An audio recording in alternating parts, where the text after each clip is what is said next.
இன்னும் ரொம்ப நேரம் ஆயிடுச்சுங்க. நல்லா பிணைஞ்சிக்கலாம். நல்லா பிசைஞ்சு விட்டுக்கலாம். அமுத்தி நல்லா அழுத்தி பிணையணுங்க. அப்போ தான் நல்லா சாஃப்டாக வரும்.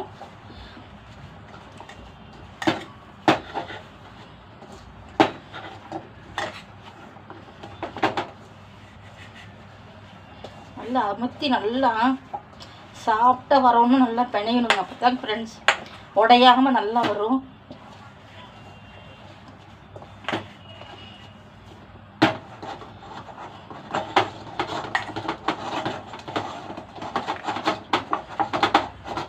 இந்த சண்டே கூட என்ன சாப்பாடு செஞ்சீங்க? நான் எனக்கு கடைக்கு போயிருந்தேங்க. நான் வந்து நீங்கள் சமைக்கலை.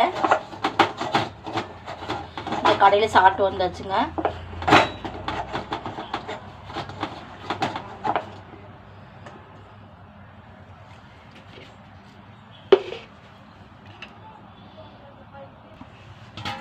பாருங்க ஃப்ரெண்ட்ஸ், புஸ் புஸ்ஸுன்னு நல்லா அமுத்தி பிணைஞ்சாச்சு. பாருங்கள், அழகாக பண்ணி ரெடி ஆயிடுச்சு. 2 கையிலும் அமுத்தி பிணைஞ்சிக்க நல்லா அமுத்தி ப்ரெஷ் பண்ணி கொடுக்கும்போது நல்லா புஸ் புஸ்ன்னு வருங்க. நல்லா சாஃப்டாக இருக்கும் நம்மளுக்கு. ஓடுது, ஒரு பாத்திரம் ஓடுது. 2 கையில் நீங்கள் இப்படி சாஃப்டாக நல்லா அழுத்தி கொடுங்க.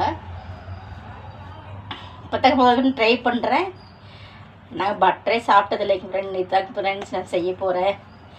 அது உங்கள்கிட்ட ஷேர் பண்ணணும் தான் நான் பண்ணிகிட்ருக்கேன். ஆனால் சப்பாத்தி பாவுக்கு மாவு படுறதுக்கு இங்கே வருங்க. பாருங்க எப்படி இருந்து நம்மளுக்கு பாருங்கள்.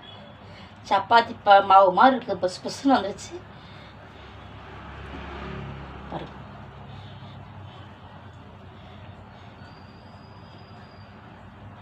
நம்மளுக்கு ஃப்ரெஷ்ஷான பன்னீர் கிடச்சிருச்சு.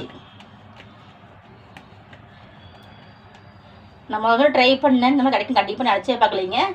சூப்பராக கிடச்சிருச்சு.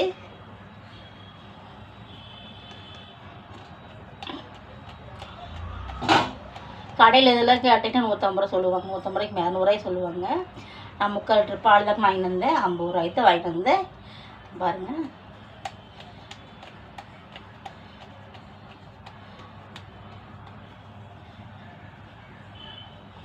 ₹50 இல்லைங்க ஃப்ரெண்ட்ஸ். 35 ரூபா தான் இந்த மாவு பால் வாங்கிட்டு வந்து 35 ரூபா தான் வாங்கிட்டு வந்தேன். பால் இந்த மாதிரி ஒரு கிண்ணத்தில் நான் அப்படியே மாற்றிக்கலாங்க. எடுத்து வரமா வச்சுட்டு இந்த மாதிரி பவுலில் இந்த பட்டரை அப்படியே அமுத்தி விட்டுலாங்க.